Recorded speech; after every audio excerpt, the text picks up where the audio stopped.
एकदम आसान चीज है, सब लोग को याद होगा। कुछ लोग बड़े शर्मीले टाइप है, नहीं बोलते हैं। ठीक, चलिए।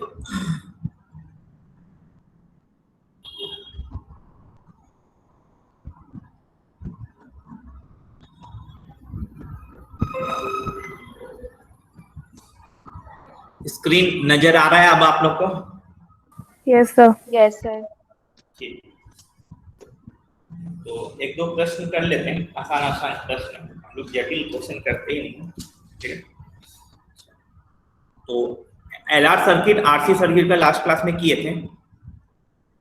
आज हम लोग एलसीआर सर्किट का कर लेंगे, फटाफट एकदम सबसे बन जाना चाहिए, सबको आता ही है सब।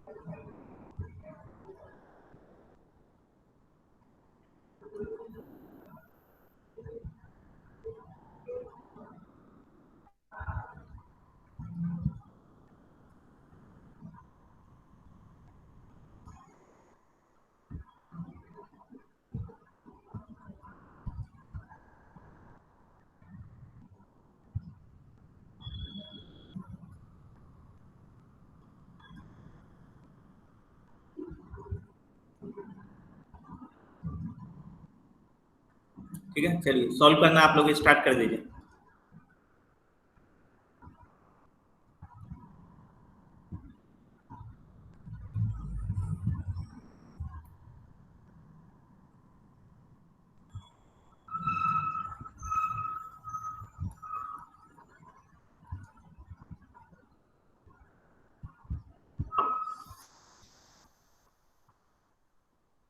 एकदम प्यार से सॉल्व कीजिए, सबसे बन जाएगा।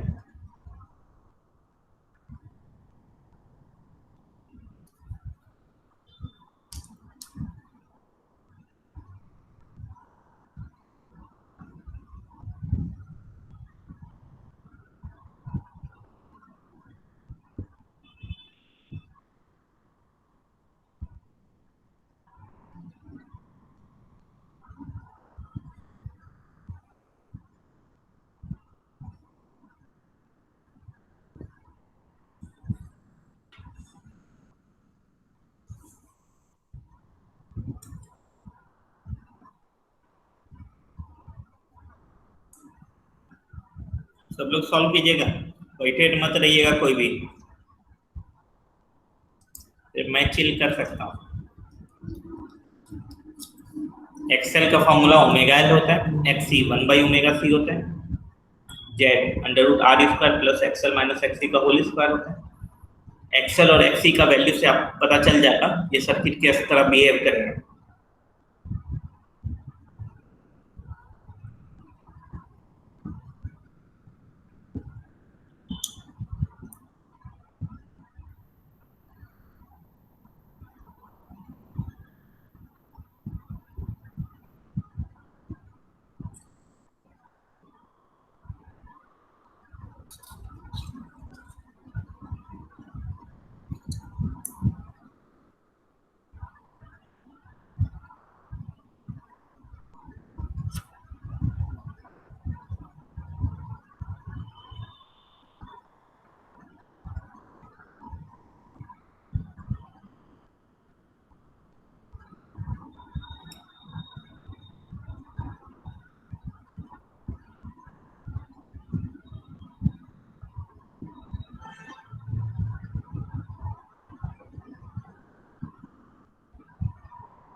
जब भी सीरीज सर्किट सॉल्व करते हैं तो किसको बेसिस मानते हैं, करंट को कि वोल्टेज को?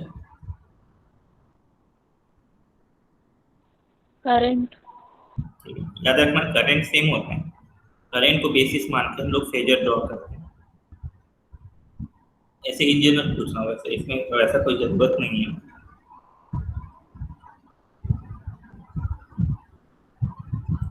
एकदम सिंपल क्वेश्चन है, स्टेप बाय स्टेप। पार्ट को करते जाइए, आपका आ जाएगा।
सब लोग से बन जाएगा, फटाफट सॉल्व कीजिए,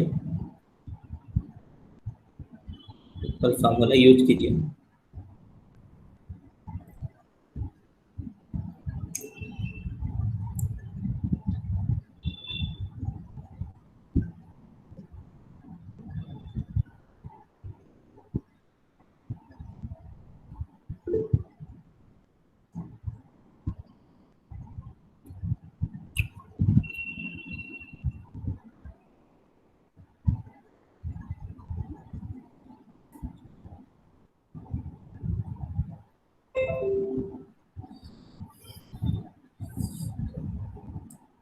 पहला पार्ट एक्सएल। एक्सएल होता है आपका ओमेगा एल। ओमेगा कहाँ से आता है? तो साइन ओमेगा टी, टी का कोफिशिएंट ओमेगा होता है।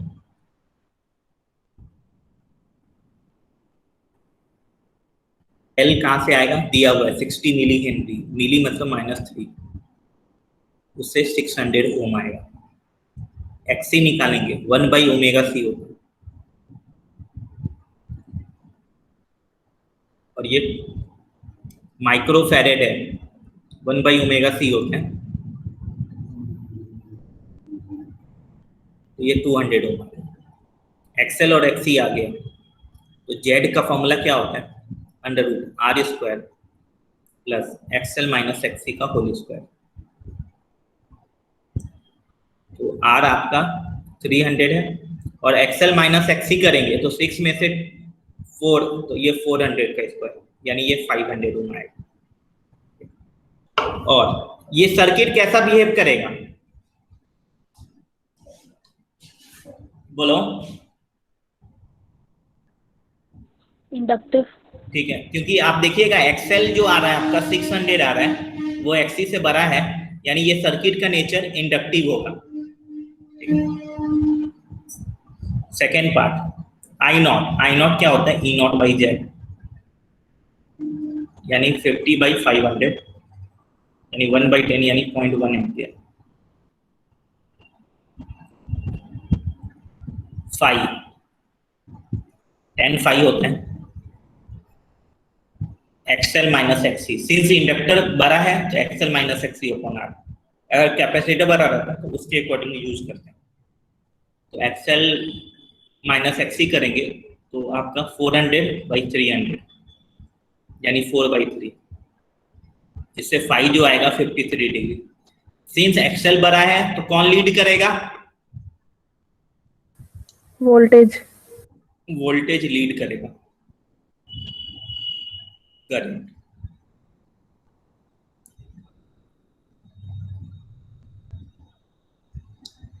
करंट का इक्वेशन लिखेंगे तो I equal to I not होता है, तो आई नॉट 0.1 है,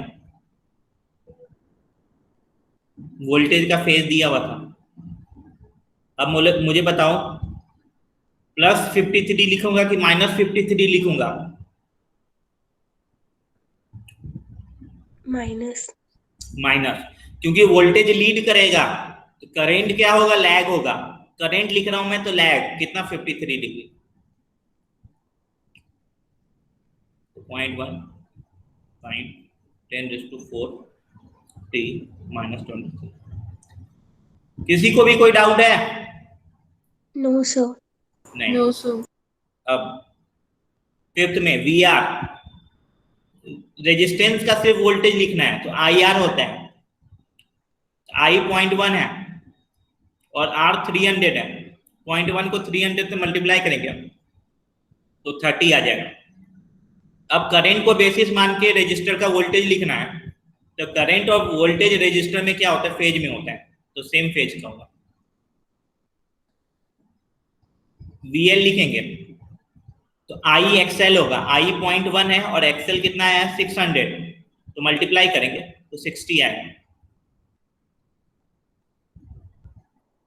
इसमें और क्या करेंगे, +90। +90, क्योंकि करंट के रिस्पेक्ट में बात करेंगे तो करंट के रिस्पेक्ट में इंडक्टर में जो वोल्टेज होता है 90 डिग्री से आगे होता है, इंडक्टर में वोल्टेज लीड करता है। तो 60 sin 10⁻⁴ t +67।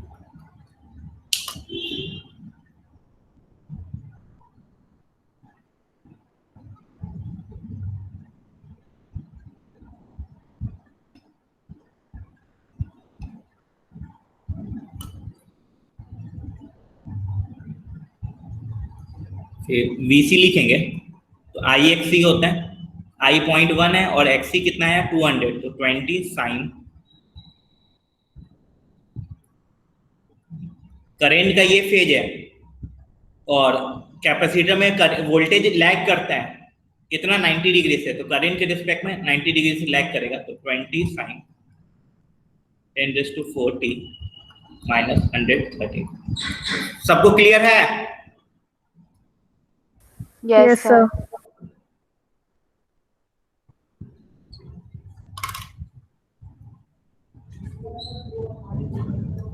ठीक, चलिए ये आप लोगों को समझ में आ गया।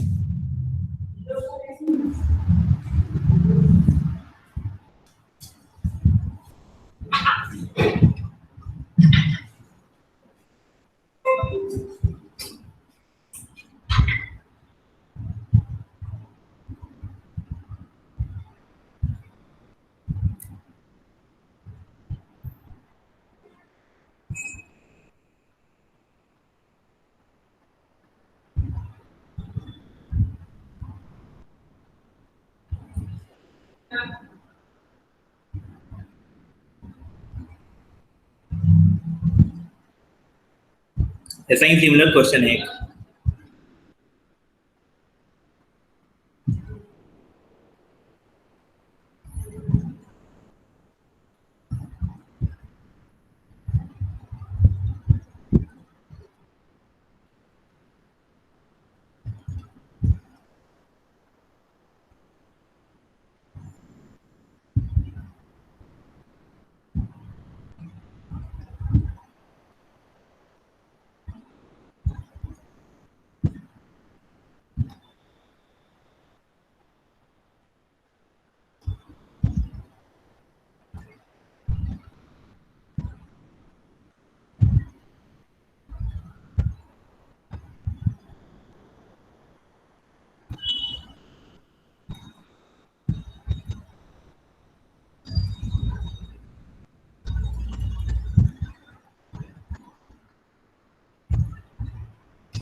एकदम सिमिलर है, फटाफट बताइए क्या आ रहा है।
अभी तक नहीं है तुम लोग का जब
तुम लोग क्वेश्चन ही सॉल्व करते हो ना, क्या कर रहे हो? इतना टाइम लग रहा है तुम लोग को सॉल्व करने में।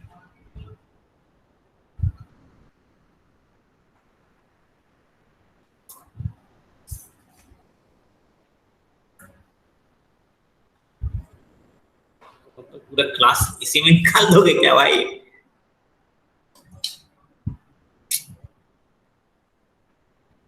एक्सएल ओमेगा एल या एक्सी 1/ओमेगा सी, ओमेगा दिया हुआ 10⁻3, सी दिया हुआ -6, ये 1000, एक्सएल ओमेगा एल यानी 2000,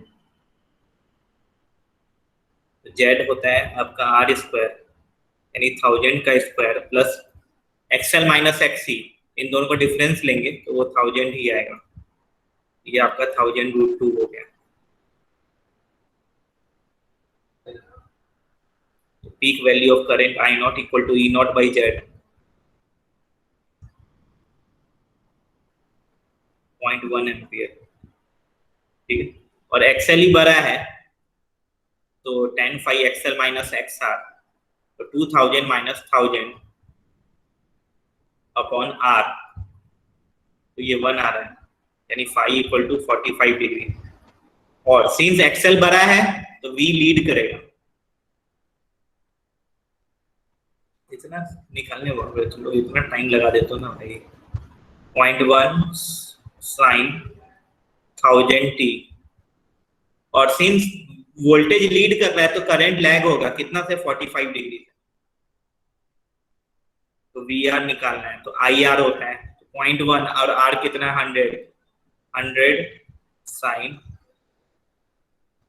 1000 minus 45 degree. V L I XL, और एक्सएल है 2000, लेकिन करंट से वो 90 डिग्री आगे होगा, ठीक है। वी एल तो -45 प्लस 90 तो 2000 सॉरी 200 ना, साइन 1000t प्लस 45 डिग्री। वहीं पे VC तो आई एक्सी 0.1 इंटू 1000 यानी 100 साइन, और आपका करंट से वो लैग होगा तो 45 करंट है तो उसमें 90 माइनस कर देंगे तो -135 डिग्री, ये आपका आंसर, ठीक है।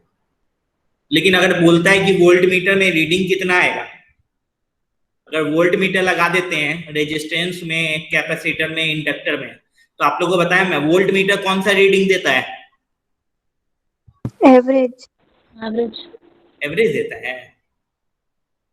आरएमएस मतलब वोल्ट मीटर मेजर करने के लिए लगाए हैं तो डीसी थोड़ी लगाएंगे, एसी लगाएंगे ना, ठीक है। एसी मतलब लगा रहे हैं, वोल्ट मीटर लगा रहे हैं तो वी आर जो आएगा वो आपका 100/√2 यानी 50√2 वोल्ट वो बताएगा आरएमएस, ठीक है।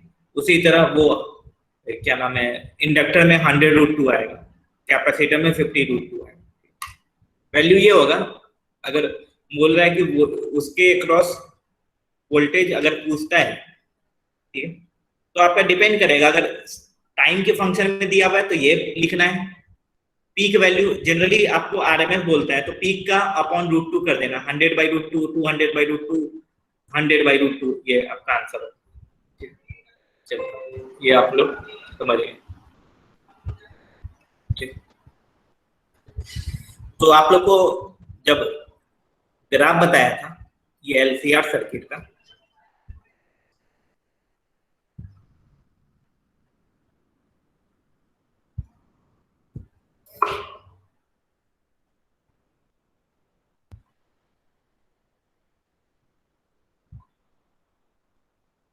ये एल है, सी है, आर है, ठीक।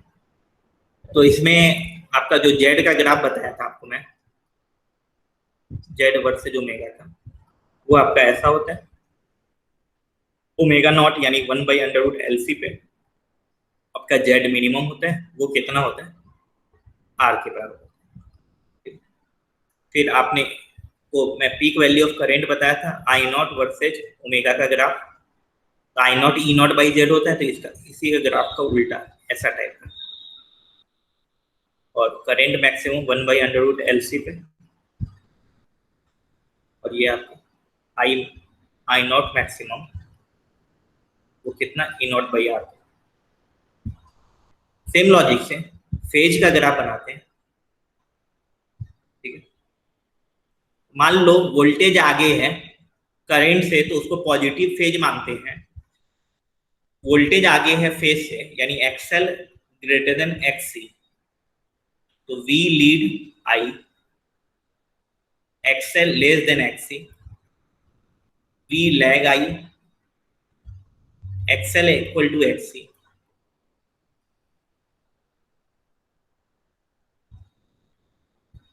V and I same phase. तो वोल्टेज आगे है, तो वो फेज को मैं पॉजिटिव मान रहा हूं। इस केस में फेज पॉजिटिव आएगा, ठीक है। इस केस में फेज निगेटिव आएगा, और इस केस में कितना आएगा, 0 आएगा, हाँ कि ना? Yes, sir. Yes, sir. तो फेज वर्सेज ओमेगा का ग्राफ बना रहा हूं मैं। तो इसका ग्राफ आपका ऐसा दिखता है, इस टाइप का। एक पार्टिकुलर ओमेगा, यानी वो कौन सा ओमेगा, ओमेगा नॉट 1/√LC। यहाँ पे फेज आपका 0 है, लेकिन ओमेगा नॉट से ज्यादा चले गए। ओमेगा नॉट से ज्यादा में सर्किट कैसा बिहेव करता है? Inductive. इंडक्टिव। तो आप देखिएगा फेज पॉजिटिव है, और बहुत ज्यादा ओमेगा कर दिए, बहुत ज्यादा ओमेगा यानी ओमेगा इनफाइनाइट कर दिए। तो ओमेगा इनफाइनाइट करने पे सर्किट में क्या रहेगा, इंडक्टर रहेगा कि कैपेसिटर रहेगा, एक्सी रहेगा कि एक्सएल रहेगा? अगर ओमेगा इनफाइनाइट कर दिए तो एक्सएल बचेगा कि एक्सी बचेगा? Excel. ठीक, क्योंकि एक्सएल क्या होता है, ओमेगा एल होता है, या एक्सी 1/ओमेगा सी। ओमेगा इनफाइनाइट कर दिए तो एक्सी 0 हो गया, और एक्सएल इक्वल टू होता है ओमेगा एल। तो ओमेगा इनफाइनाइट कर दिए तो एक्सएल ही डोमिनेटिंग रहेगा, ठीक है। तो उस केस में बहुत दूर के बाद ये आपका जो फेज हो जाता है ना, वो π/2 हो जाता है, ठीक है। वहीं पे ओमेगा अगर मान लो 0 कर दिए, ओमेगा 0 कर दिए, तो सर्किट में क्या डोमिनेटिंग होगा?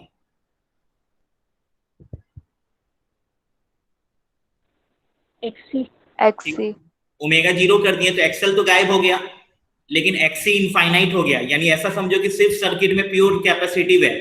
तो उस केस में नीचे आपका जो एंगल होगा -π/2, और एक पार्टिकुलर ओमेगा पे आपका फेज क्या होगा, 0 होगा। तो ये फेज वर्सेज ओमेगा का ग्राफ है। समझ में आया आप लोग को?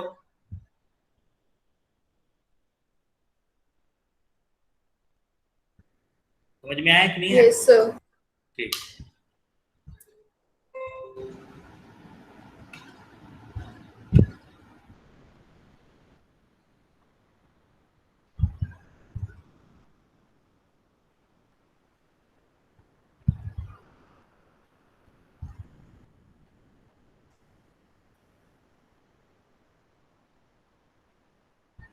देखो ये ऐसा है, एलसीआर सर्किट है, मान लो इसमें वोल्ट मीटर लगाया हुआ है V1, इसमें V2 लगाया हुआ है,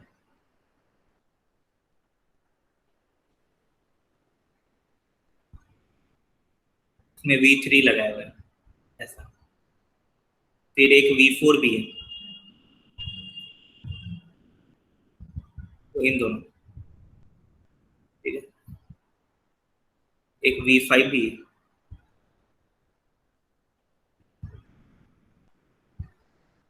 वैसा, ठीक। V1 किसके अक्रॉस है, इंडक्टर के अक्रॉस। तो मान लो इंडक्टर में जो वोल्टेज है वो VL है, कैपेसिटर का VC है, और रेजिस्टर का VR है, ठीक है।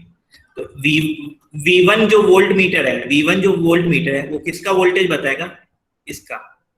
V2 बताएगा कैपेसिटर का, V3 बताएगा रेजिस्टर का। V4 क्या बताएगा, V4 वोल्ट मीटर किसका वोल्टेज बताएगा,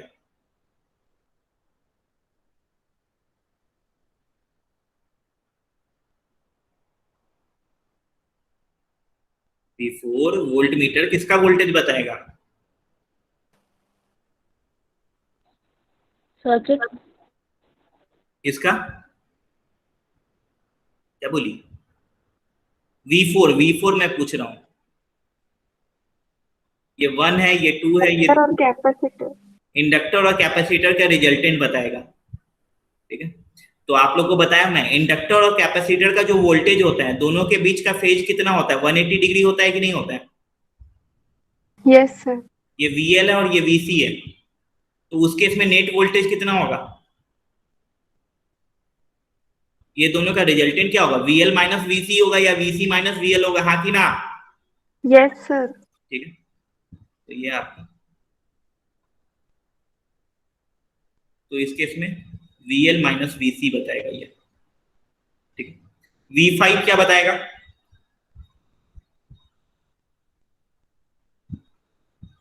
पूरे सर्किट का वोल्टेज, हाँ कि ना? Yes sir. तो वो कितना होगा? तो VL माइनस VC, तो VL माइनस VC मान लो इधर आ रहा है और VR इधर आ रहा है, तो इन दोनों का रिजल्टेंट बताएगा, यानी VR का square plus VL minus VC का स्क्वायर। ठीक है, ऐसा होगा। समझ में आया? Yes sir.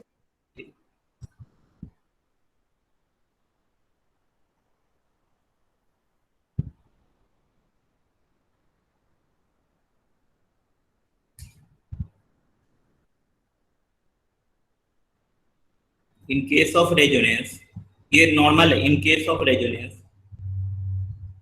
तो रेजोनेंस में एक्सल एक्सिस सेम होता है, तो VL और VC क्या होगा? सेम। सेम होगा। तो in case of resonance, PD potential difference across inductor and capacitor are same but in opposite sense or differ by pi। ठीक है, तो रेजोनेंस में इंडक्टर और वोल्टेज का जो वैल्यू होता है ना, इंडक्टर और वोल्टेज में जो वैल्यू होता है वो सेम होता है। ये 2 वोल्ट है तो ये भी 2 वोल्ट है, लेकिन दोनों के बीच एंगल क्या है? 180 डिग्री है। तो हम लोग कह सकते हैं V1 और V2 दोनों का रीडिंग सेम आएगा, हाँ कि ना?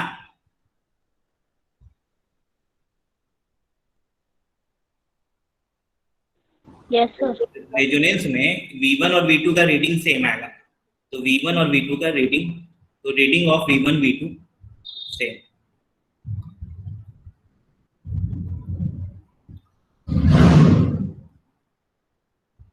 Will be same. ठीक है, रजिस्टर को उससे कोई मतलब नहीं है। मुझे बताओ V4 का रीडिंग क्या होगा उस रेजोनेंस में? V4 का रीडिंग,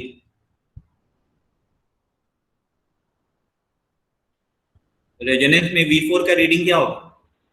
0। 0, क्योंकि VL और VC सेम हो गया तो वो 0 हो जाएगा, तो reading of V4 will be 0। V5 का रीडिंग क्या होगा? VR। VR। यानी V5 और V3 सेम होगा, तो reading of V5 and V3 will be same. Clear है सबको?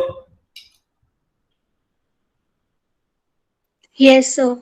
ठीक है, तो आप लोग याद रखिएगा, वोल्टेज सिंपल ऐड नहीं होता है, लास्ट क्लास में ही बताया था। ठीक है, नेट वोल्टेज निकालना है तो हम लोग ऐसे निकालते हैं, VR square plus VL minus VC का होल स्क्वायर का अंडर रूट। अगर LR सिर्फ सर्किट रहता है तो VR square plus VL square ही होता है। ठीक है, ऐसे होता है। चलिए, ये आप लोग को समझ में आएगा। अब पावर इन AC सर्किट देखेंगे, पावर इन AC सर्किट।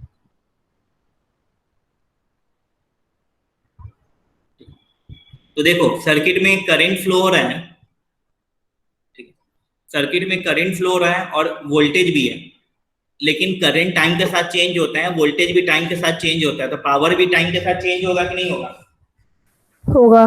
होगा। सर्किट में आपका वोल्टेज टाइम के साथ चेंज हो रहा है, करंट भी चेंज हो रहा है, तो पावर भी आपका टाइम के साथ चेंज होगा। ठीक है, मान लो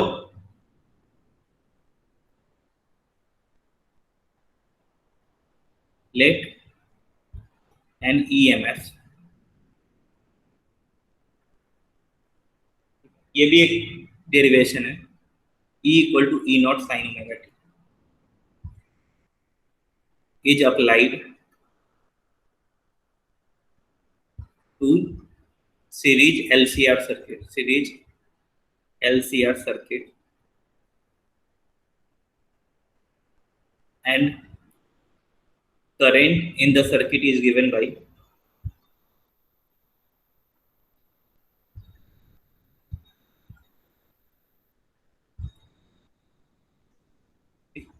तो LCR सर्किट था, वोल्टेज दिया हुआ है, तो उससे हम लोग करंट कैलकुलेट किए। अभी दो क्वेश्चन दिया था, दोनों में कैलकुलेट किए, तो उसी तरह हम लोग इसमें करंट कैलकुलेट किए। तो मान लो कि I naught sine omega T plus five आ रहा है, ऐसा आ रहा है, तो मुझे बताओ सर्किट के नेट वोल्टेज और नेट करंट में क्या फेज डिफरेंस है?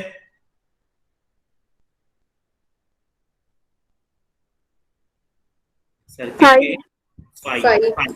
तो वोल्टेज में ओमेगा टी एंगल है, करंट में ओमेगा टी प्लस फाइव है, तो इन दोनों के बीच का फेज डिफरेंस फाइव है। ठीक है, ऐसा अज्यूम कर रहे हैं कि ये फाइव है, where phi is the phase difference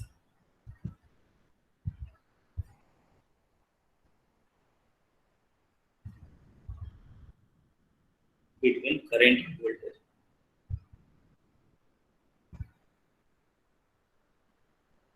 ये तो इंस्टेंटेनियस पावर, ये दोनों जो है टाइम पे डिपेंड कर रहा है, यानी ये दोनों इंस्टेंटेनियस वैल्यू है, एवरेज वैल्यू नहीं है। तो the instantaneous power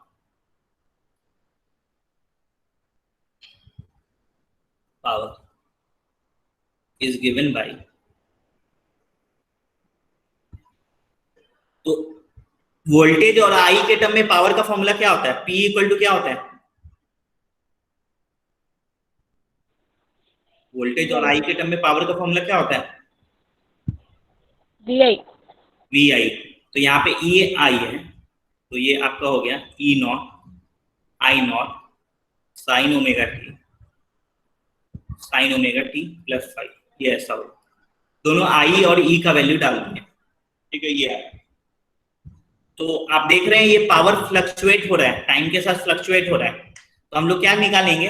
average power निकालेंगे। ठीक है, क्योंकि टाइम के साथ फ्लक्चुएट हो रहा है, तो कितना पावर ऑन एवरेज कंज्यूम हो रहा है वो हम लोग निकालेंगे। ठीक है,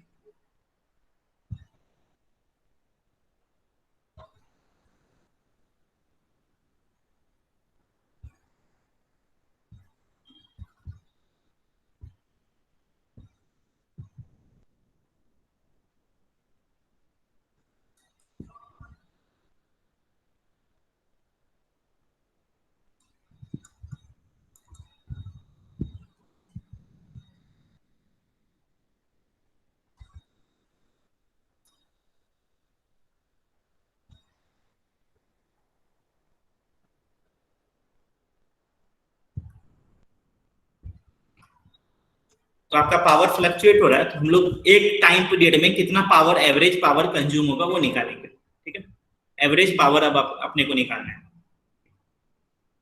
तो यानी आपको पी एवरेज निकालना है। ठीक है, तो आई, जैसे आई का एवरेज निकालना रहता है तो हम लोग क्या करते थे, क्या होता है फॉर्मूला एवरेज निकालने का? बोलो, क्या लिखेंगे?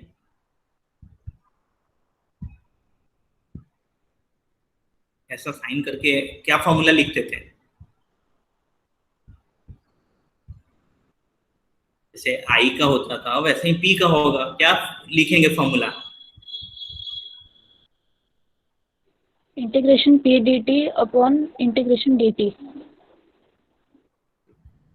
और एक टाइम पीरियड का बोला है, तो जीरो से टी, ये आपका ऐसा होगा। ठीक है, तो फिर से थोड़ा सा गणित आ जाएगा। ठीक, तो यहां से तो यानी ये पी एवरेज इक्वल टू 0 से t, ठीक है,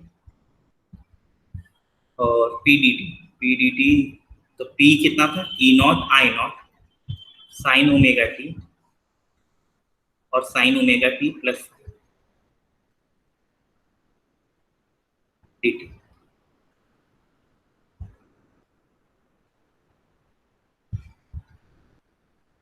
नीचे में डी टी 0 से t, तो E naught I naught constant है, बाहर आ जाएगा, फिर अंदर में साइन ओमेगा टी और साइन ओमेगा टी प्लस 5 बचेगा। तो एक गणित का फॉर्मूला है, वो बता देता हूँ मैं आपको, कुछ मैथ्स वाले लोग को पता होगा ही, नहीं पता है तो फिर लाइफ आपका डिफिकल्ट हो जाएगा।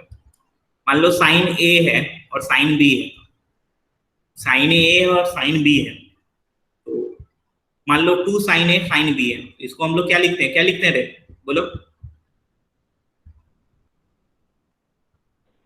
cos A minus B cos a minus B, minus cos A plus B। ठीक है, ये फॉर्मूला होता है, आप लोग याद रखिएगा।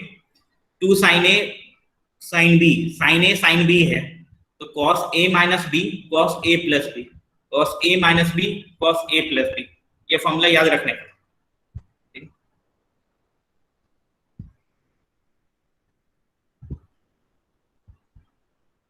तो देखो इसमें क्या किए, ऊपर नीचे 2 से मल्टीप्लाई कर दिए, ठीक है, क्योंकि 2 है ही नहीं, रुक जाओ एक स्टेप लिख ही देता हूं मैं। तो P average equal to E naught I naught, नीचे में dt का इंटीग्रेशन t होगा, 2t लिख दिया हूं और एक 2 अंदर मल्टीप्लाई कर दिया,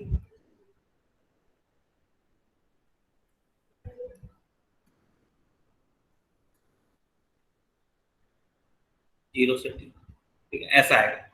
अब ओमेगा टी प्लस 5 को a मान लो और ओमेगा टी को b मान लो, ठीक है, तो आपको बताया मैं 2 sine a sine b equal to cos a minus B होता है minus cos a plus B होता है, ठीक है, इसी चीज का हम लोग यहाँ पे यूज करेंगे।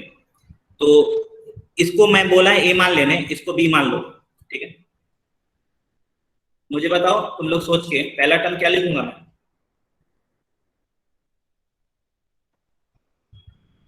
अंदर में पहला टर्म क्या लिखूंगा, cos a माइनस बी लिखना है तो क्या लिखूंगा, sir cos bracket sin omega T.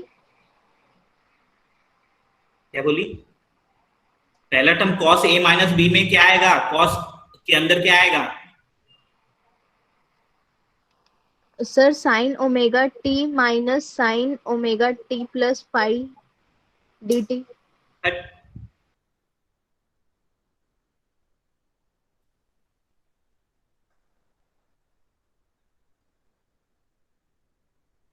ये टर्म आएगा, इसको बोला मैं a लेने, इसको b मान लें, तो पहला term cos a minus B होगा, तो ओमेगा टी प्लस 5 में से ओमेगा टी माइनस करना है, a माइनस बी होता है, ओमेगा टी कैंसिल हो गया, तो क्या आ रहा है, cos 5 आ रहा है, और सेकंड केस में दोनों को ऐड करना है, तो 2 omega T plus omega T 2 omega T plus 5 आए।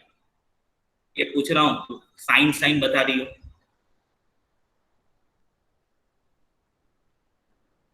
तो ये आपका ऐसा टर्म आएगा। तो 2 टर्म है इंटीग्रेशन में, इंटीग्रेशन में क्या आ रहा है, 2 टर्म आ रहा है, तो दोनों को अलग अलग इंटीग्रेट करेंगे, पी एवरेज इक्वल टू, और ये आपको बोर्ड में भी पूछ सकता है, ठीक है। चलिए, तो पी एवरेज इक्वल टू, तो E naught I naught by 2t, पहला टर्म है cos 5 dt 0 से t minus cos 2 omega t plus 5 dt 0 से t, ऐसा, ठीक। अब मुझे बता, पहले टर्म में cos 5 dt में cos 5 में t का टर्म है क्या, नो सर। नहीं, तो cos 5 कांस्टेंट है, बाहर आ जाएगा, तो अंदर में बचेगा क्या, dt, dt का इंटीग्रेशन क्या होता है, t होता है, तो पहला जो इंटीग्रेट करेंगे तो E naught I naught by 2t cos phi बाहर आ जाएगा और अंदर में dt बचेगा, dt का इंटीग्रेशन t होगा, लिमिट डालेंगे t माइनस 0, ये ऐसा आएगा पहला टर्म। दूसरा term cos 2 omega t plus phi है तो उसका इंटीग्रेशन क्या होता है, sin 2 omega t plus phi, और अंदर में t अकेला नहीं है, t के साथ क्या मल्टीप्लाइड है 2 ओमेगा और 0 से t, ठीक है। और t कितना होता है 2 पाई बाई ओमेगा, तो t को 2 पाई बाई ओमेगा भी डाल सकते हो, t 2 पाई बाई ओमेगा, ये ऐसा, ठीक है। तो E naught I naught by 2t cos phi, ठीक। अब पहला टर्म डालोगे t की जगह 2 पाई बाई ओमेगा, तो ओमेगा ओमेगा कैंसिल हो जाएगा, तो क्या आएगा sin 4 पाई प्लस फाइव, और दूसरा टर्म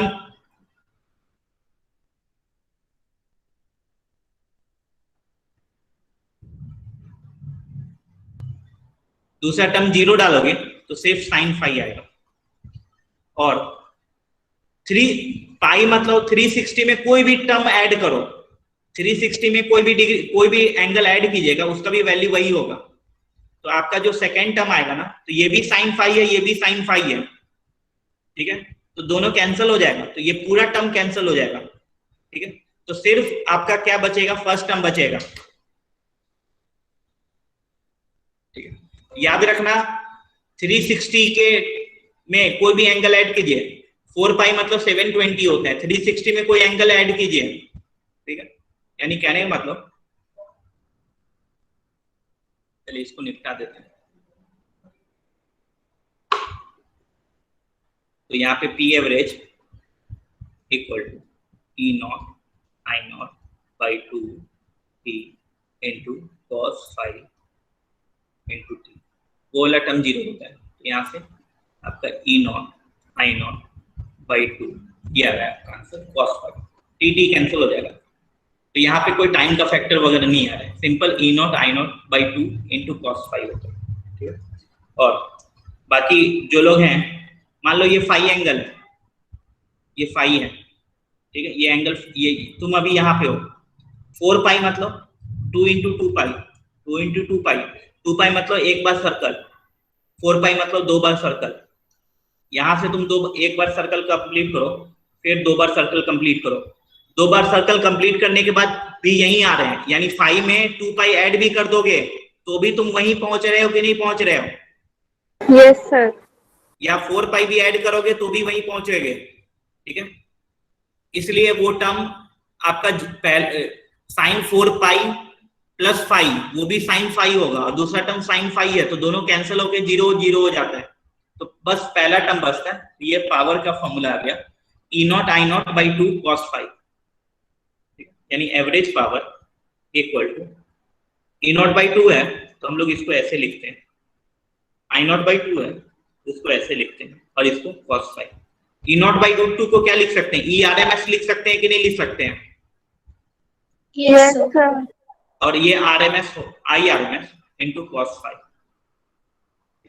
यानी एवरेज पावर का फॉर्मूला आ गया E R M S I R M S cos phi. आज के बाद से याद रखिएगा, एसी में जो पावर का फॉर्मूला होता है E R M S I R M S cos phi, ये होता है। ये कॉस फाइव, फाइव क्या था आपका, क्या था five? Phase difference between net voltage and net current. तो ये कॉस फाइव को हम लोग कहते हैं, कॉस फाइव को power factor, cos five power factor होता है, ठीक है, याद रखिएगा, power factor of circuit.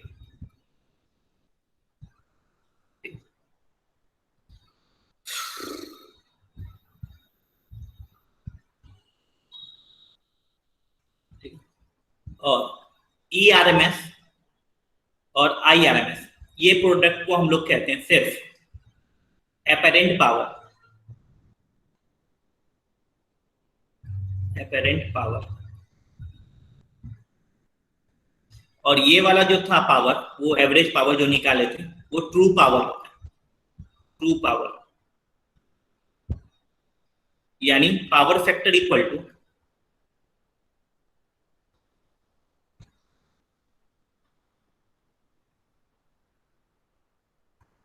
True power या average power upon apparent power. तो आज के बाद से याद रखिएगा, पावर मतलब आपका एसी सर्किट का पावर का फॉर्मूला होता है ERMS IRMS cos phi. cos phi को क्या कहते हैं? Power factor power factor of circuit, ठीक है। ERMS IRMS, simple E into I जैसे पावर होता है ना, तो ERMS RMS IRMS उसको क्या कहेंगे? Apparent power. सिंस ये दोनों RMS का वो है, आपको बताया था RMS को हम लोग एपरेंट भी कहते हैं, इसलिए ये एपरेंट पावर है, और जो एवरेज पावर है उसको कहते हैं ट्रू पावर। तो पावर फैक्टर को average power upon apparent power भी कहते हैं।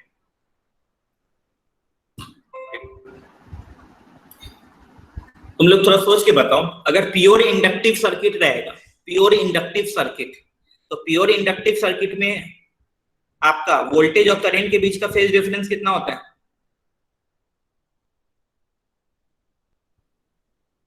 प्योर इंडक्टिव सर्किट में करंट और वोल्टेज के बीच में फेज डिफरेंस कितना होता है?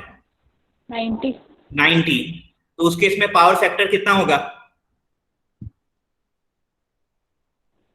0। यानी उस केस में पावर कंजम्पशन यानी एवरेज पावर क्या होगा? 0, क्योंकि फाई 90 है तो cos 90 0 होता है, इसलिए एवरेज पावर। यानी pure inductive circuit power consumption करता है क्या? नो सर, नहीं, एवरेज पावर की बात कर रहा हूं, इंस्टेंटेनियस नहीं, एवरेज पावर। हाफ साइकिल में वो चार्ज होता है, पहला हाफ साइकिल में मान लो चार्ज हो रहा है, तो अदर हाफ साइकिल में वो डिस्चार्ज हो रहा है, यानी जितना पावर कंज्यूम करेगा उतना ही पावर वो सर्किट को भेज देगा, इसलिए एवरेज पावर उसमें 0 होता है। इंस्टेंटेनियस नहीं बात कर रहा हूं मैं, ठीक है, याद रखना, एवरेज पावर प्योर इंडक्टिव में 0 होता है। Same logic apply to pure capacity. Pure capacity में भी एवरेज पावर 0 होगा कि नहीं होगा? Yes sir. प्योर कैपेसिटी में भी आपका करंट और वोल्टेज के बीच में फेज 90 डिग्री ही होता है, तो पावर फैक्टर 0 होगा, यानी एवरेज पावर 0 होगा। लेकिन प्योर रेजिस्टिव सर्किट में पावर 0 होगा क्या? नहीं, प्योर रेजिस्टिव सर्किट में करंट और वोल्टेज में कितना फेज डिफरेंस होता है? 0 में पावर फैक्टर क्या होता है? 1। यानी उस केस में एवरेज पावर मैक्सिमम होगा कि नहीं होगा? Yes sir. यानी पावर मैक्सिमम कब होगा?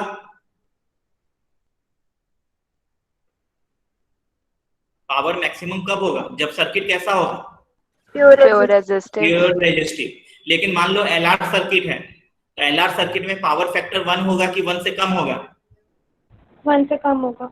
1 से कम होगा, क्योंकि LR सर्किट में जो फाई होता है वो एक्यूट एंगल होता है, एक्यूट एंगल cos फाई में वो फ्रैक्शन में आएगा, यानी एवरेज पावर कम हो जाएगा। सेम RC सर्किट में भी होगा, ठीक है।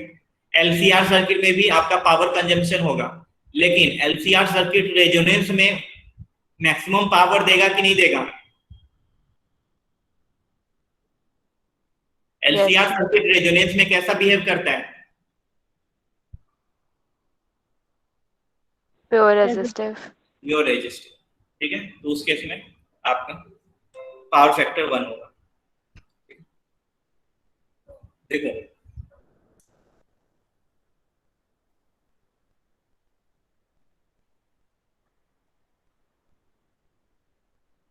मान लो आपको बताया मैं, ये करंट है और ये नेट वोल्टेज है, या इसको वोल्टेज बना दो और इसको करंट बना दो, ठीक है, और ये एंगल फाई है, तो यही फेज डिफरेंस है करंट और वोल्टेज का, हाँ कि ना?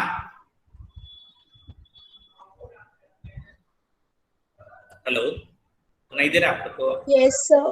ठीक,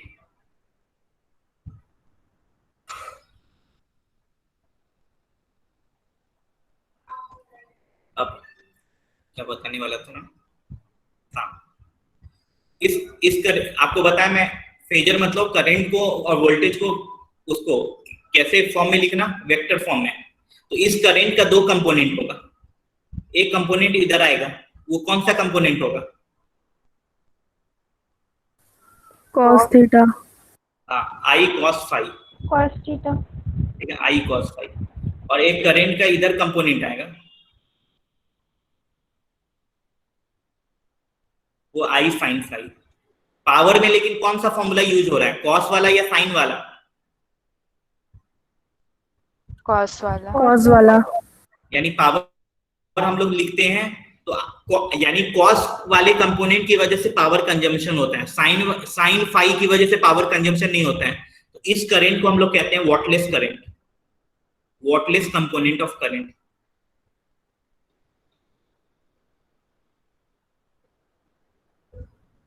तो आपको क्वेश्चन में पूछेगा वॉटलेस कंपोनेंट ऑफ करंट क्या है, तो याद रखना आई साइन फाई होता है। वॉटलेस का करंट कंपोनेंट ऑफ करंट क्या होता है, आई साइन फाई होता है।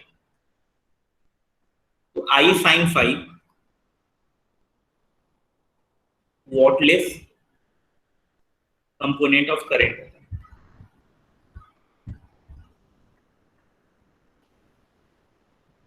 कॉस की वजह से पावर आता है, साइन की वजह से नहीं आता है, इसलिए उसको वॉटलेस कंपोनेंट ऑफ करंट कहते हैं।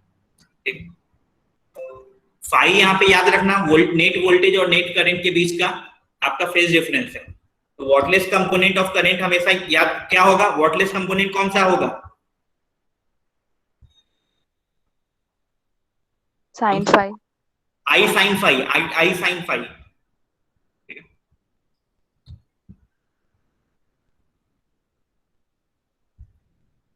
टाइप ऑफ सर्किट,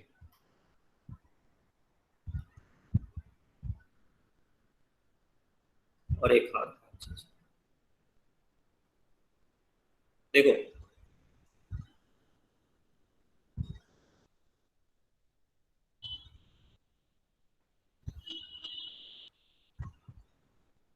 मान लो ये करंट, ठीक है, या ये वोल्टेज है वी आर, ठीक है। तो वी आर को क्या लिखते हैं, आई आर लिखते हैं, ठीक है।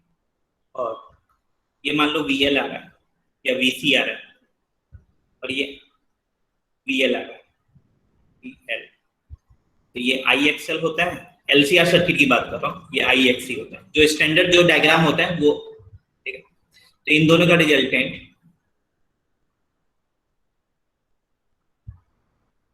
मान लो ऊपर आ रहा है वी एल माइनस वी सी, और ये वी आर, ये ऐसा, ठीक। तो नेट वोल्टेज आपका जो आ रहा है वो इधर आएगा, ये नेट वोल्टेज, ठीक है। करंट किधर होगा, सर्किट में करंट किधर होता है, जिधर वी आर होता है वही उसी डायरेक्शन में करंट होता है ना। Yes sir. तो ये नेट वोल्टेज है और ये नेट करंट है, तो यही फेज डिफरेंस होगा, हाँ कि ना। Yes sir.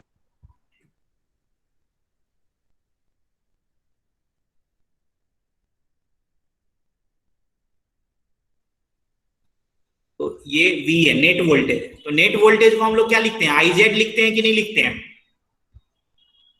Yes sir. Yes sir. और यही आपका फाई है, ठीक है। तो कॉस लिखना है, तो कॉस फाई पावर फैक्टर, तो कॉस होता है बेस अपॉन हाइपोटेनियस। तो मुझे बताओ ये सब में बेस क्या है, कौन सा वोल्टेज है बेस,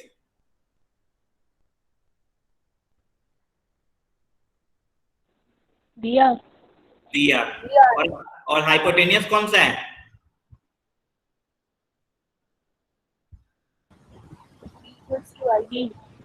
वी, वी है, यही है ना हाइपोटेनियस। Yes sir. तो वी आर को लिखोगे आई आर और वी को लिखोगे I Z, I I cancel हो गया। तो याद रखना power factor R by Z होता है, आर बाई जेड, ये power factor R by Z. Circuit में रेजिस्टेंस कितना है और उस सर्किट का इंपेडेंस कितना है, तो उसी से आपका पावर फैक्टर। एक तो आपको क्वेश्चन में अगर मान लो आप फाई निकाल लिए हैं, आप सर्किट में फाई निकाल लिए, जैसे बहुत सारे क्वेश्चन में हम लोग फाई निकाले हैं, तो कॉस फाई आपका पावर फैक्टर होगा, या आप आर बाई जेड कर दीजिए, आर और जेड पता है तो वो भी पावर फैक्टर होगा, पावर फैक्टर ऑफ सर्किट।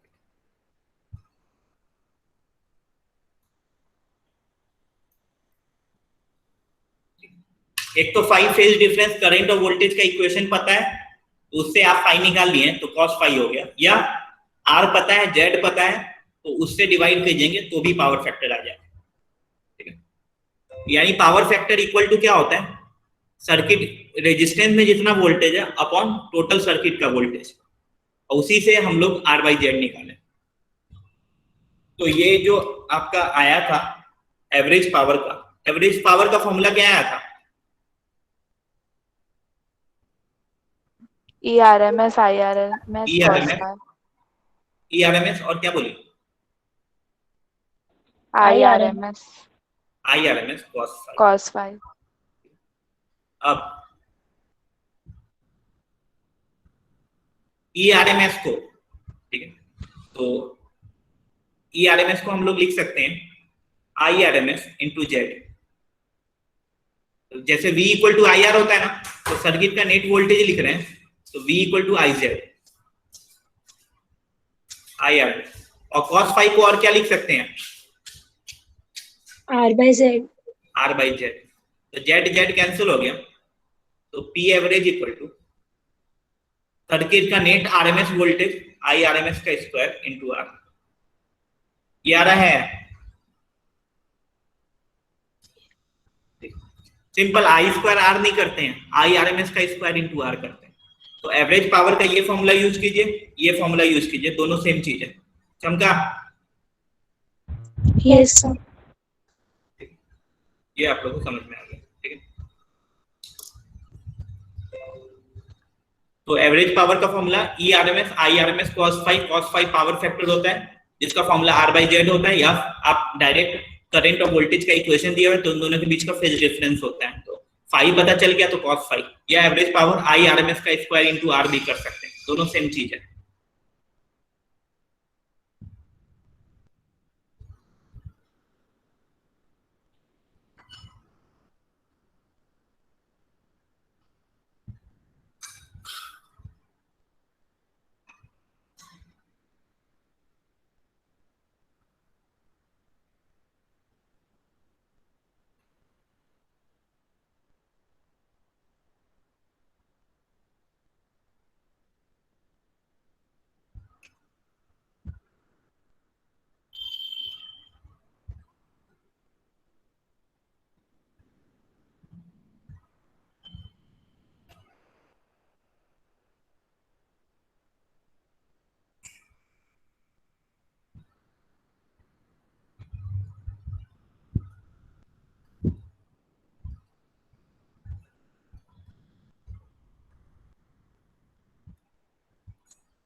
देखिए प्योर R है, प्योर रेजिस्टिव में करंट और वोल्टेज सेम फेज में होता है, तो फाई जीरो होता है, फाई जीरो होगा तो पावर फैक्टर क्या होगा? 1 होगा। प्योर इंडक्टर है, प्योर इंडक्टर में करंट और वोल्टेज के बीच में फेज कितना होता है? 90, तो cos 90 जीरो होगा। कैपेसिटर में भी करंट लीड करता है वोल्टेज को 90 डिग्री से, तो फाई 90 है तो cos जीरो होगा, cos 90 जीरो होगा।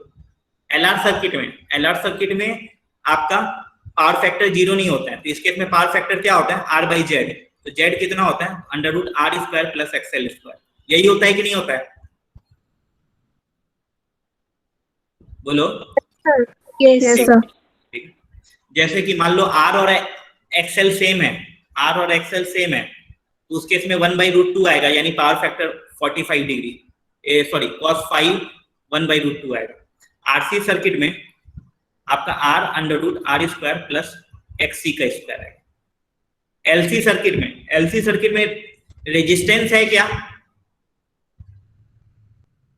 No sir.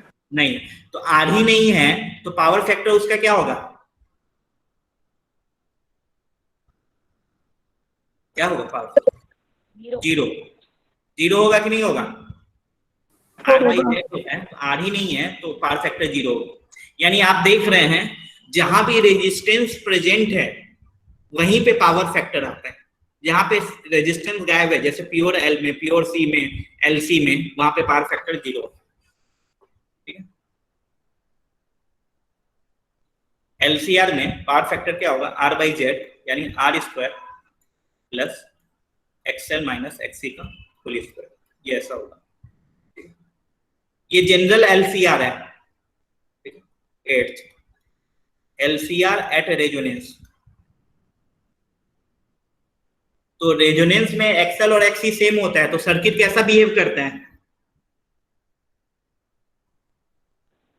Pure resistive. Pure resistive. और वैसे भी इस फॉर्मूला में, ऊपर वाले फॉर्मूला में XL और XC सेम कर देंगे तो वो वाला पार्ट जीरो हो जाएगा। तो simple R Z equal to क्या आएगा, R, ऊपर भी R है नीचे भी R है, कैंसिल हो जाएगा। तो रेजोनेंस LCR रेजोनेंस में रहता है तो पावर फैक्टर का वैल्यू कितना होता है, 1. 1। 1। ठीक है, आपका XL और XC सेम है इसलिए। क्लियर है सबको? Yes, sir. पावर का formula E RMS I RMS cos phi होता है, या I RMS का स्क्वायर इंटू R होता है। cos फाई को पावर फैक्टर कहते हैं जिसका वैल्यू R बाई जेड होता है। सर्किट में रेजिस्टेंस है तभी पावर कंजम्पशन होगा। तो अगर बोलेगा आपको क्वेश्चन में कि पावर आपको चाहिए मैक्सिमम, तो यानी LCR रेजोनेंस में होना चाहिए।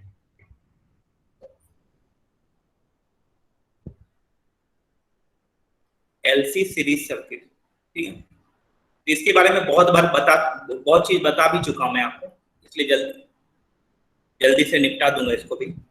ये आपका LC सर्किट है।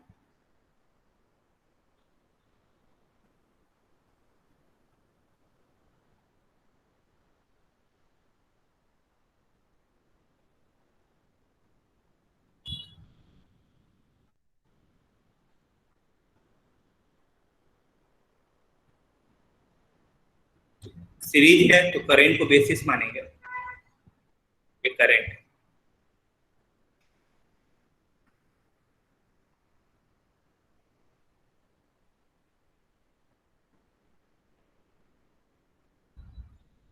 तो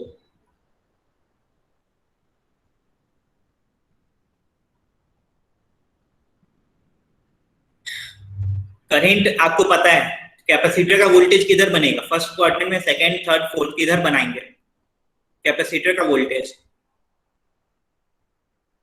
फोर्थ क्वाड्रेंट। फोर्थ में, क्योंकि कैपेसिटर में वोल्टेज लैग करता है, करंट लीड करता है 90 डिग्री से। तो ये VC है और वो क्या होगा, IXC। और VL किधर होगा, सेकंड क्वाड्रेंट। Second. सेकंड, तो ये VL होगा, वो IXL। और इन दोनों के बीच 180 डिग्री है तो नेट वोल्टेज लिखेंगे, नेट वोल्टेज। तो नेट वोल्टेज अब डिपेंड करेगा ना कौन बड़ा है, तो हम लोग क्या मानेंगे, VL माइनस VC मानेंगे। ठीक है, अगर VL बड़ा है तो VL माइनस VC लिखेंगे, अगर VC बड़ा है तो VC माइनस VL लिखेंगे।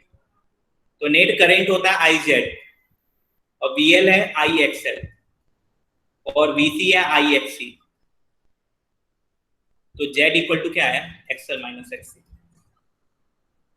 क्लियर है आपको? Yes, sir. तो ये आपका Z होता है। ठीक। तो अगर if XL greater than XC है,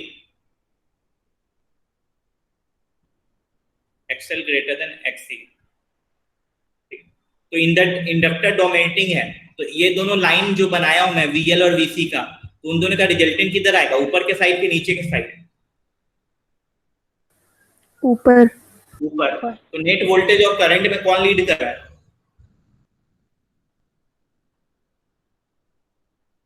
Voltage. कितना एंगल से, 90। 90, क्योंकि VL और VC में VL अगर बड़ा है तो इसका रिजल्टेंट ऊपर आएगा तो आपका 90 डिग्री से होगा। वहीं पे VC बड़ा होगा तो रिजल्टेंट नीचे आएगा तो भी 90 होगा। इसलिए LC सर्किट में आपका जो फेज डिफरेंस होता है करंट और नेट वोल्टेज में, वो 90 डिग्री का होता है, इसलिए आपका पावर फैक्टर 0 होता है, नो पावर कंजम्पशन। ठीक है, तो net voltage leads the current, voltage leads current by 90 degree. वहीं पे if XL छोटा है एक्सी से, तो उस केस में करंट लीड करेगा।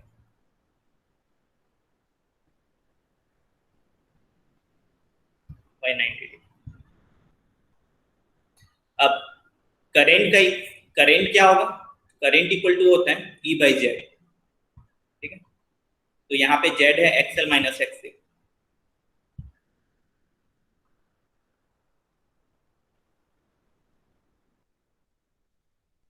तो करंट का ग्राफ हम लोग बनाते हैं, लेकिन अगर मान लो एक्सएल और एक्सी सेम हो गया तो उस समय करंट क्या होगा,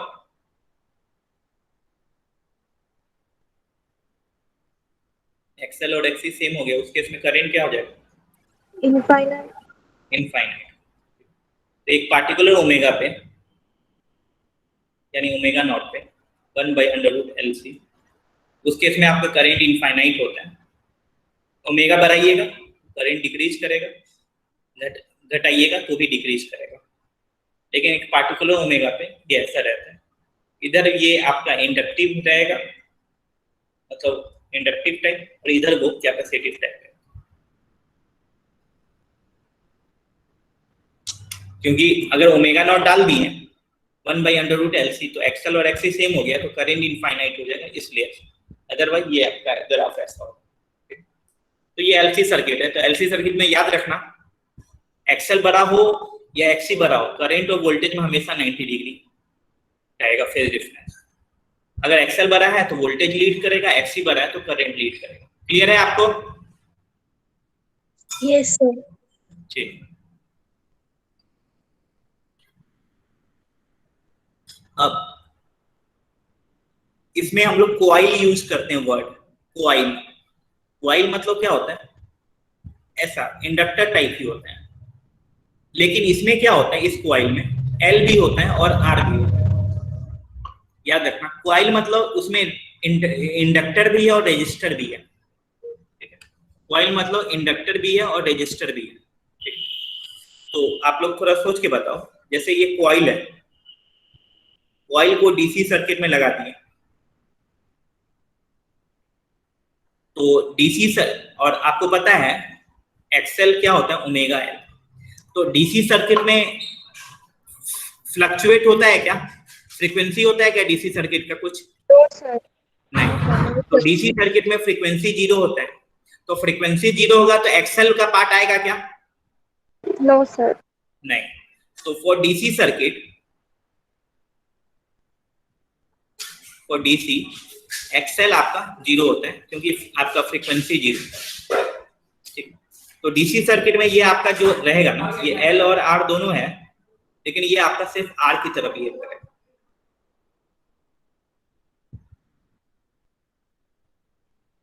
ये सिर्फ आर की तरफ बिहेव करेगा। तो इसमें करंट मान लो ये ई है, वो क्या होगा, ई बाई आर करंट। वहीं पे ये कॉइल को हम लोग एसी सर्किट में कनेक्ट कर दिए, ठीक है। तो एसी सर्किट में आपका करंट फ्लक्चुएट होता है, तो इंडक्टर हमेशा एक्टिव रहेगा कि नहीं रहेगा? ठीक है। तो inductor will remain active, will always be active. तो ये जो कॉइल है वो आपका एलआर सर्किट की तरह बिहेव करेगा।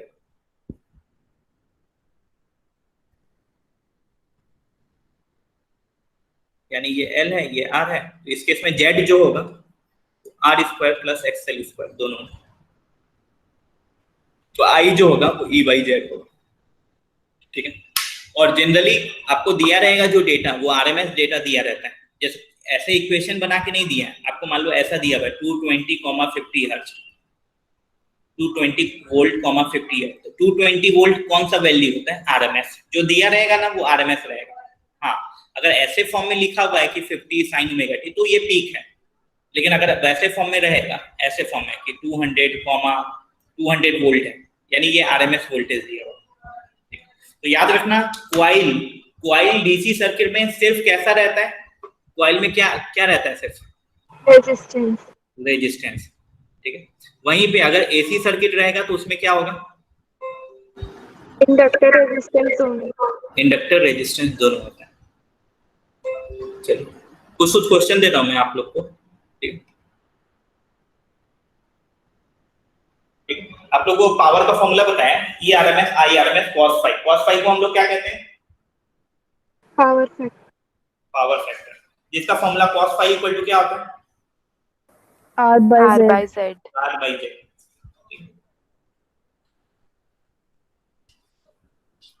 तो ऑलमोस्ट इसका थ्योरी थोड़ा थोड़ा बचा है, वो अब हम लोग यानी नेक्स्ट क्लास में हम लोग प्रश्न करेंगे। तो कुछ कुछ क्वेश्चन दे रहा हूं मैं आपको, वो आप सॉल्व कीजिए और बताइए क्या आ रहा है।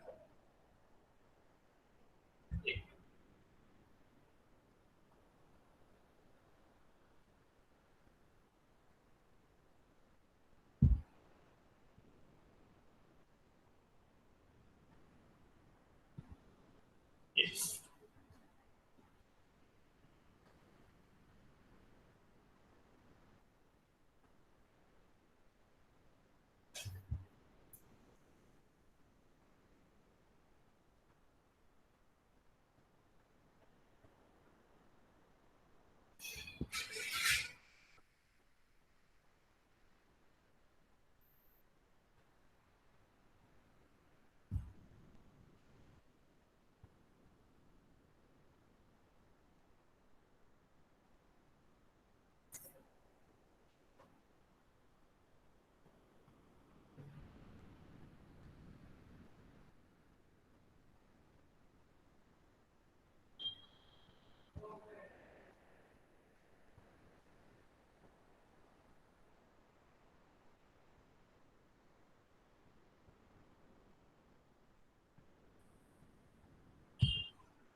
ये सब बहुत आसान क्वेश्चन होते हैं,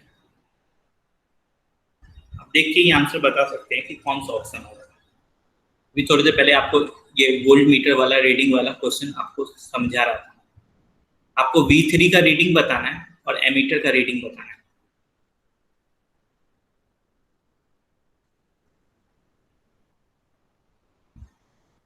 ये आपका सीरीज LCR सर्किट है। ये नॉर्मल है या रेजोनेंस वाला सीरीज है?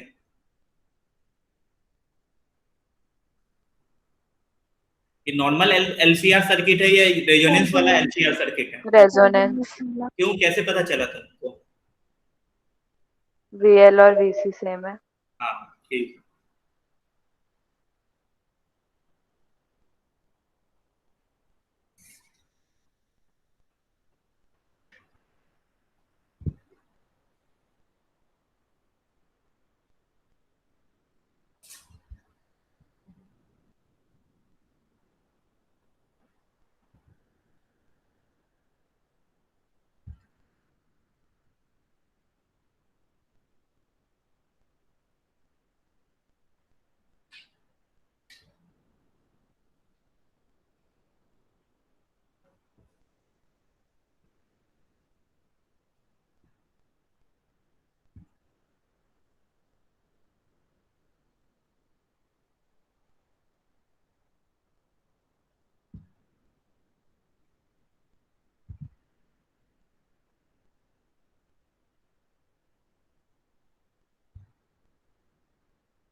अरे इतना टाइम लग रहा है तुम लोग को।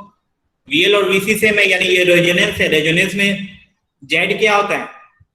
जेड इक्वल टू क्या होता है रेजोनेंस में? आर। आर। यानी जो, और जो पूरे सर्किट का वोल्टेज होगा वही रेजिस्टेंस का वोल्टेज होगा, क्योंकि ये दोनों सेम है। तो जो भी वोल्टेज है, ये दोनों अपोजिट होता है, वो कैंसल आउट हो जाएगा। तो जो भी वोल्टेज है वो रेजिस्टेंस खाएगा। तो आंसर ये होगा। और जेड आर है, तो आई क्या होता है? ई बाई आर, तो 220 बाई आर, तो उसे 2.2 एम्पियर। क्लियर है सबको? Yes sir. बीएल और वीसी सेम है, यानी रेजोनेंस में है। यानी सर्किट का जो भी वोल्टेज है वो सिर्फ ये क्या खाएगा? रेजिस्टर।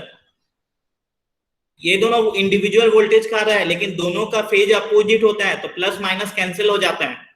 तो 220 सिर्फ रेजिस्टर खाएगा, तो रेजिस्टेंस का वोल्टेज है 220। और रेजोनेंस में जेड और आर, जेड आर के इक्वल होते हैं। तो वोल्टेज पता है तुमको 220, और रेजिस्टेंस 100 है, उससे आपका आ गया।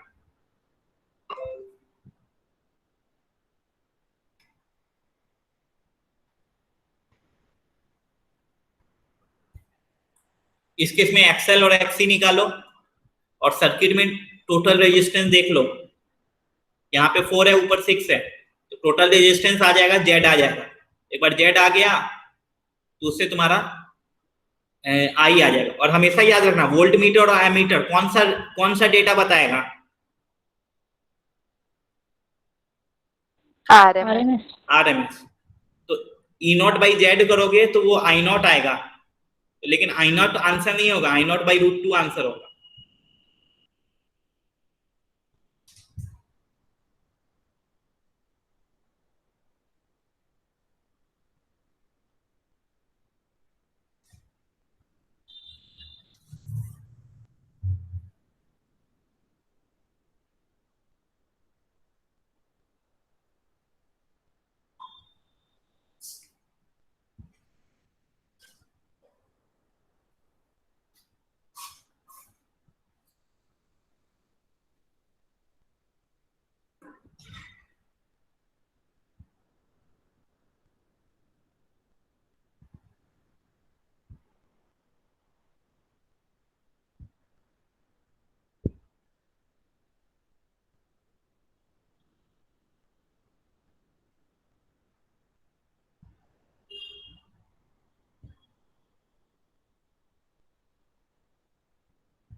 ऊपर में एक्सएल निकालेंगे, ओमेगा एल होता है, ओमेगा दिया हुआ 2000 और एल दिया हुआ 5 मिली हेनरी, तो यानी ये आपका 10 ओम आ रहा है।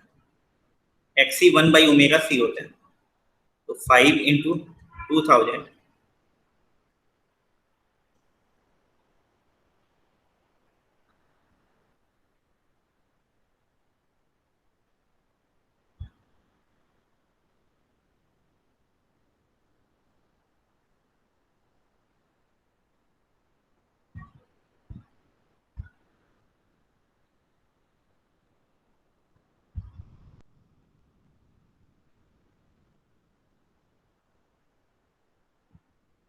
ये 100 ओम आ रहा है क्या एक्सी? Yes, sir. अजीब सा डेटा आ रहा है फिर तो। और टोटल रेजिस्टेंस 10 है,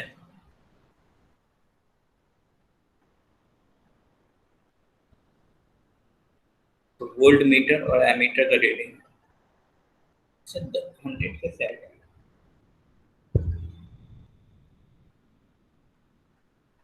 ऑप्शन से मैच हो रहा है क्या ऐसे सॉल्व करने पे? 10 ठीक है ना, चलो तो एक्सएल माइनस एक्सी करेंगे तो टोटल आर है 6 + 4 10 और एक्सएल माइनस एक्सी 19, ज्यादा ही डिफरेंस है।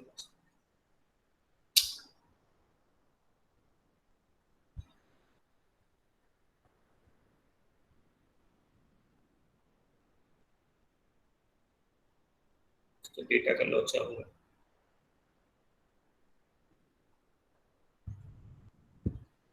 ये पीक वैल्यू और √2 से भी डिवाइड करना है, 10√2, कभी ऑप्शन से मैच नहीं होगा।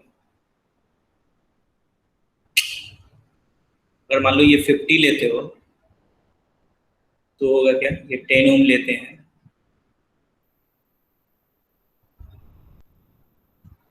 तो XL minus XC simple R के बराबर होगा, तो 20/R10 है, तो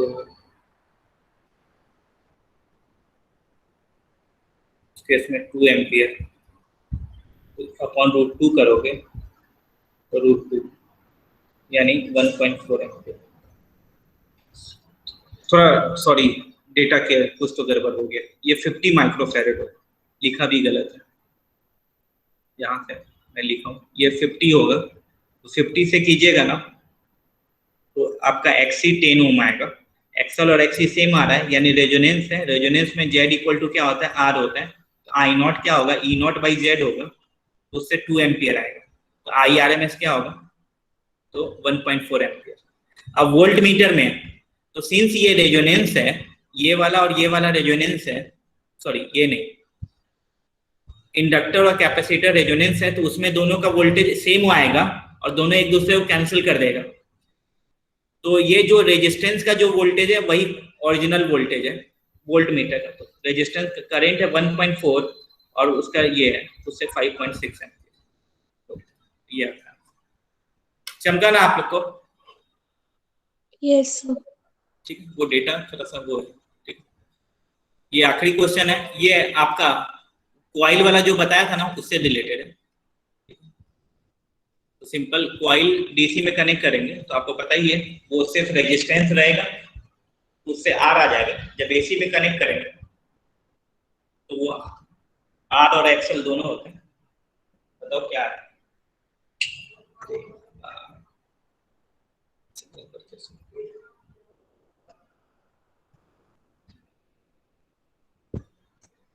तो तुम लोग का फिर डेटा गलत था तो डी कैसे आ जा रहा था तुम लोग का?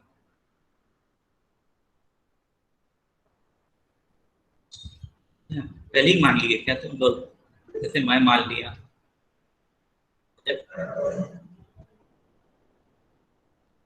गजब।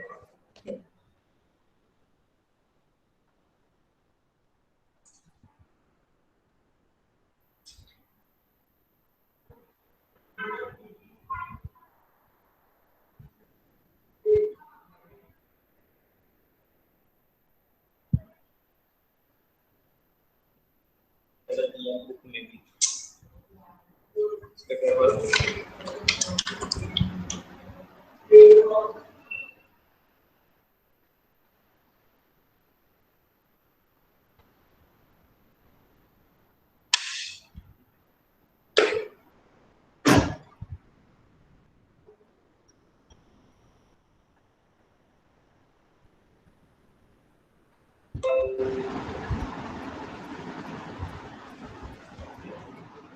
डीसी में करंट दिया हुआ है, उसे रेजिस्टेंस आ जाएगा। एसी में करंट दिया हुआ है, ई बाई जेड होता है, ई बाई जेड का वैल्यू दिया हुआ है, ई भी दिया हुआ है, निकाल लोगे।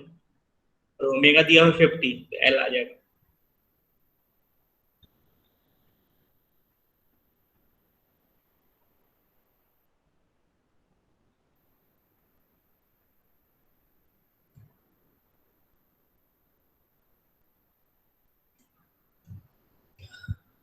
नेक्स्ट क्लास में दोनों पढ़ के आना ये सब चीज।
ई दिया हुआ है, आई दिया हुआ है, डीसी सर्किट है तो सिर्फ आर हो, से आर आ गया। ई दिया हुआ है, आई दिया हुआ है, एसी सर्किट है तो जेड लेना है। जेड होता है under root R square plus XL square. R पता है, एक्सएल आ गया, एक्सएल होता है ओमेगा एल, तो एल आ जाएगा।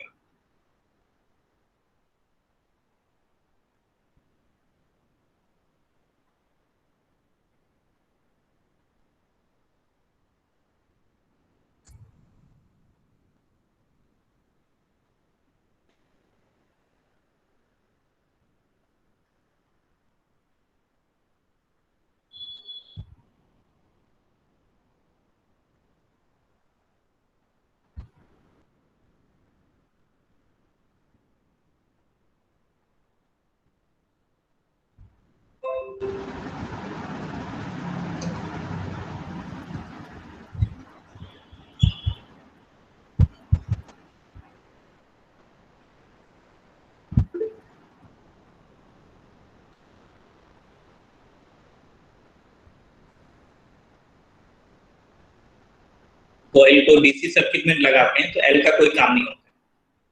एसी सर्किट में लगाते हैं तो एल एक्टिव हो जाता है। तो ई बाई जेड इक्वल टू आई। तो जेड इक्वल टू क्या है, 30/6 यानी 5 है। और जेड क्या होता है, R square plus XL square, तो 5। देखने से ही लग रहा है एक्सएल क्या आना चाहिए, 4 ओम। और एक्सएल क्या होता है, ओमेगा एल। ओमेगा 50 दिया हुआ है into L equal to 4। L equal to 4/50 यानी 0.008 हेनरी। समझ में आया? Yes sir.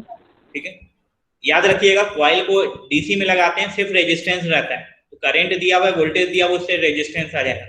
एसी में लगाएंगे तो आर एल दोनों रहेगा, तो जेड मान लेंगे, तो वोल्टेज दिया हुआ है, करंट दिया हुआ, उससे जेड आ गया, जेड आपका under root R square plus XL square होता है, आर पता है एक्सएल आ गया, एक्सएल ओमेगा एल होता है, ओमेगा दिया हुआ, उससे आपका आंसर ये आ गया। चलिए आप लोग जा सकते हैं, बाय बाय।